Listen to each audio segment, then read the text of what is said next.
انت لسه قاعد لغايه دلوقتي؟ شوف حكايه الرقم اللي هيبعت لك ده. الهاتف المطلوب مغلق أو غير متاح، يمكنك إرسال رسالة صوتية.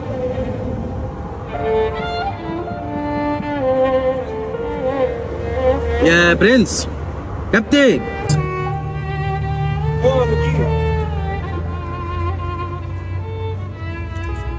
بعت كبير؟ بعت لك 500 جنيه. 500 جنيه؟ انا كنت له على 150 جنيه وكان زعلان. خلاص يا مدير انا هاخد واحد امباتيه. تمام ماشي. باشا هو بعت بجد. كل سنه وانت طيب. خلاص انا خدت كيس الباتيه ده وخدت اللي يكفيني. متشكر جدا للذوق. خد بس. خد والله خد. بص استنى خد.